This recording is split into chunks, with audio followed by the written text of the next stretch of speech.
So guys, gagawa ko ng snake soup. Ito yung mga napapanood ko sa TikTok. Finally, gagawin ko na. Dapat pang New Year to. Pero ngayon ko lang gagawin. Nalitan lola nyo. So, ito ang gagamitin ko. Itong Knorr crab and corn. Pero kahit anong soup na Knorr, pwede nyo gamitin. Kasi yung ibang napanood ko, hindi naman crab and corn yung ginamit nila. So, kahit anong flavor na Knorr ang gamitin nyo, pwede naman. Tapos, sundin nyo lang yung nakalagay sa instruction dito. So, ito kailangan ng 4 tasas. So, 4 cups yung nilagay ko. Meron na itong laman. Ayan. Tapos, ihalo na daw to yung powder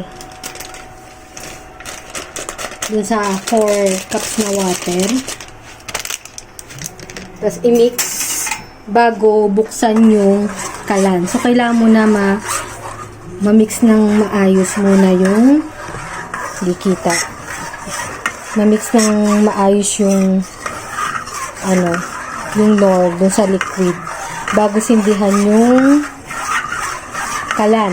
So, ayan. Kapag okay na, yan, pwede na natin sindihan yan. Baba ko na muna kayo siglit.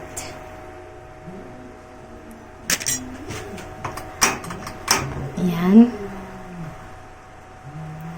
Tapos, hintayin lang natin siya mag-boil. Sabi dun, haluin continuously. Tapos, meron ako dito guys na ginawang ito yung chili oil. Nagawa lang ako ng ontep para sa today's video. Madali lang to, igigisan nyo lang yung pinong bawang, tapos sili. And yan ko lang sa mahinang apoy para hindi masunog yung garlic, gawa ng pino nga ito. And then, naglagay ako ng atswete para magkakulay siya ng ganyan na medyo may yellowish.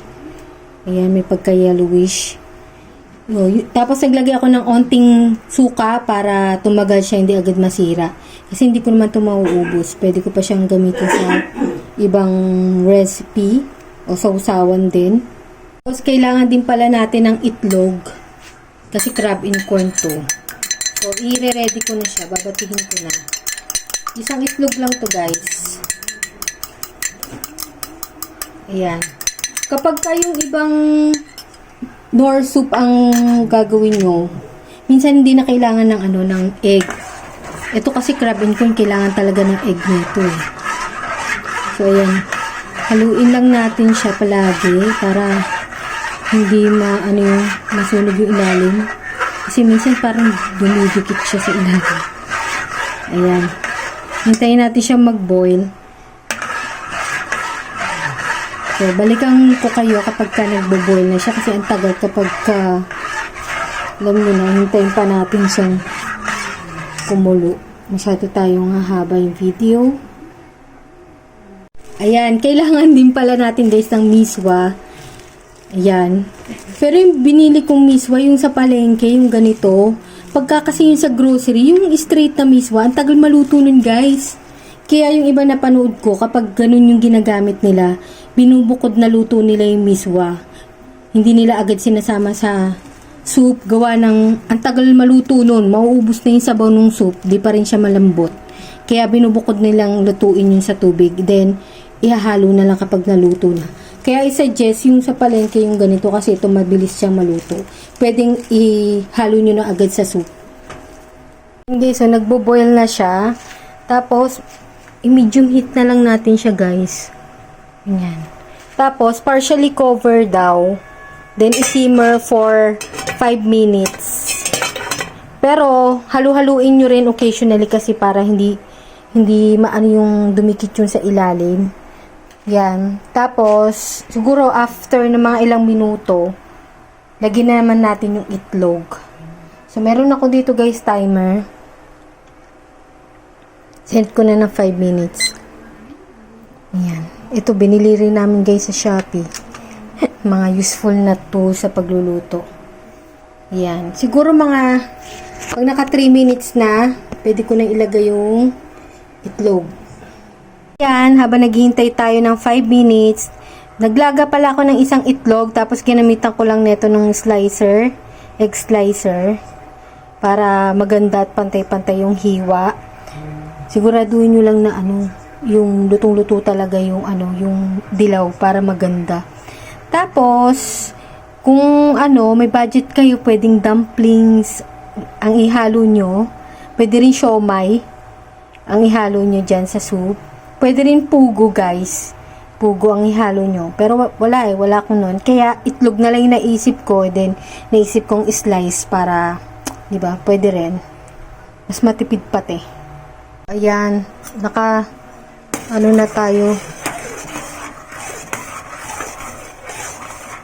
Halu-haluin, di ba, occasionally. Tapos, pwede ko na ilagay yung itlog, yung binating itlog. Ayan. Lagyan na natin yung itlog. So, dahan-dahan lang yung pag stir para maganda yung itlog, yung string ng itlog. Maganda tingnan.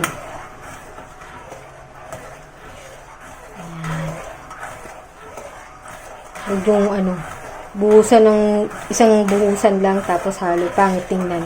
Maganda yung ganyan, no, may para mga hibla-hibla ng itlog. Ayan. Tapos, pwede na natin ilagay yung miswa.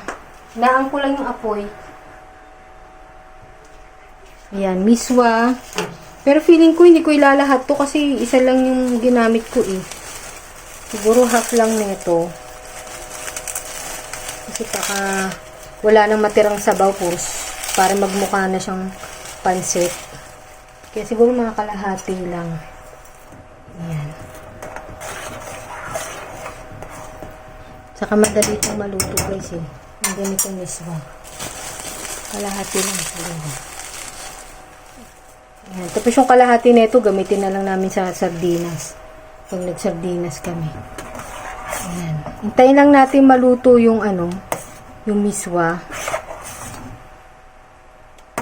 Lahat ko na ba? Parang pwede pang ilahat, no? Lahat mo na. Okay, lahat nga natin.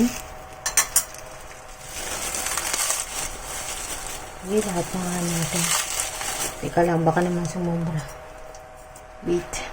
Kailangan kasi yung may sabaw-sabaw pa rin nakikita. Pwede pa.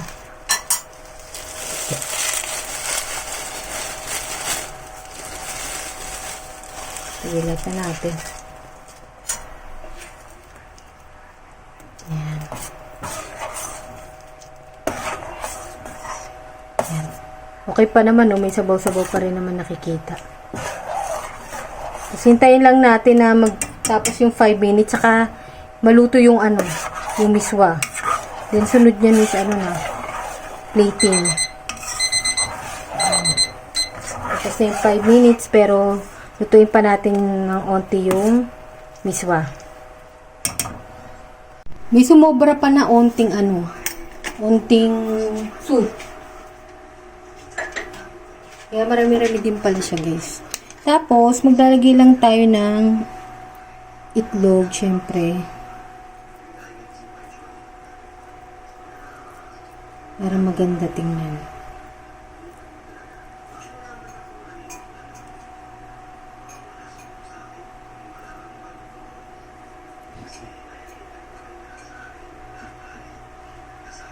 Para may design.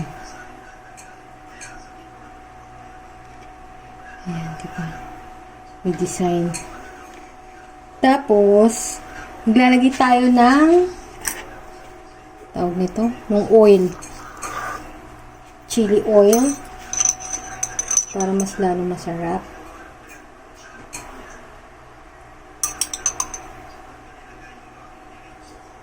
Sa gitna.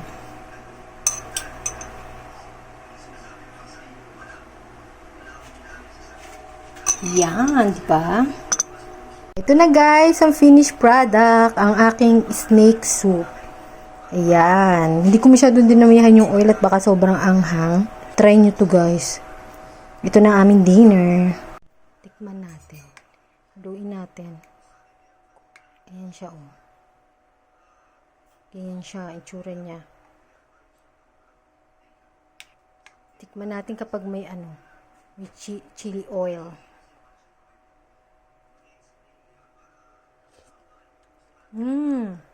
Sarap. Sarap.